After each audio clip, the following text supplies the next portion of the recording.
vis-à-vis de Rabbul Alamin. Ikhwan, احنا أولاد فرنسا. Nous, on est des enfants de la France. Il y en a parmi vous qui sont des musulmans d'origine. Il y en a parmi nous qui sont des convertis à l'islam. Proportionnellement parlant et mathématiquement parlant, c'est quasiment impossible que vous soyez là ce soir et que moi je sois là ce soir. On a grandi au milieu du koufr, de l'ma'asi, de la désobéissance. Kramakumullah, des drogues, de la musique, Kramakumullah, des femmes. Et pareil pour les sœurs. On a grandi au milieu de ça.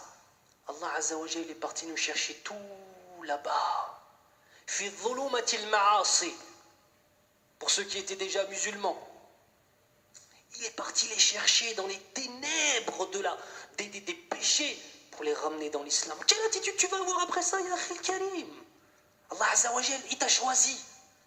Allah Azza wa Jalla, lorsqu'il t'a sorti de dhulumat al-ma'asi, sache qu'à ce moment, tu peux être sûr qu'Allah Azza wa Jalla, il t'a aimé. Mais tu te rends compte, Rabbul Alamin qui t'aime. Que dire de ceux qui sont convertis à l'islam?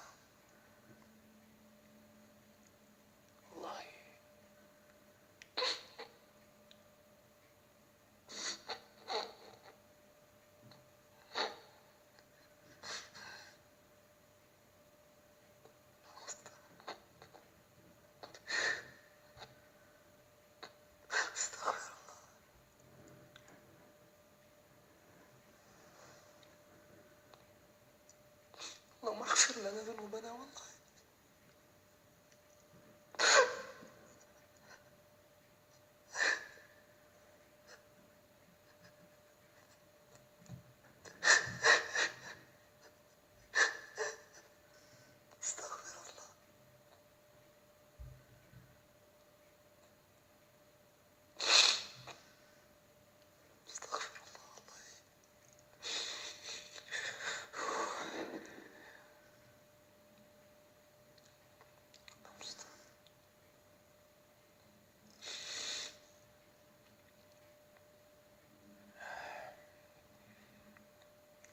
Même notre repentir, même notre tawba, subhanallah, même le repentir qu'on a eu dans nos péchés, on est enveloppé par la miséricorde d'Allah Azza wa Jalla, vous savez ça? Comment est-ce que la tawba est venue dans nos cœurs? Comment? C'est Allah subhanahu wa ta'ala qui a mis dans nos cœurs la volonté de nous repentir.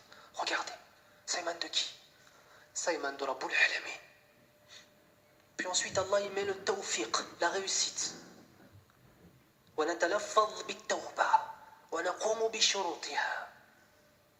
Ensuite Allah Azza wa Jal, par sa puissance et sa permission et sa miséricorde, après nous avoir inspiré la tawba, le repentir, il fait en sorte qu'on se repente en tant que tel. Puis ensuite Allah Azza wa Jal, bi rahmatihi, il l'accepte. Puis ensuite Allah subhanahu wa ta'ala, bi rahmatihi al-wasi'a, al-azima, il va nous récompenser pour cette tawba. Dans quelle dimension on vit? Dans quoi on est en train de vivre? On est dans un film dans nos têtes. On oublie la réalité de ce monde, la réalité de ce monde. كما قال النبي صلى الله عليه وسلم إني إلا كراكب استظل تحت شجرة ثم راح وتركها. Je ne suis que comme un cavalier qui pendant son voyage a vu un arbre et a décidé de s'asseoir sous cet arbre pour profiter de l'ombre qu'il pouvait lui donner, pour me reposer un petit peu. Puis ensuite qui s'est levé, qui a délaissé cet arbre et a continué sa route. Notre vie sur cette terre, c'est comme cette petite période où le cavalier se met sous un arbre pour s'abriter.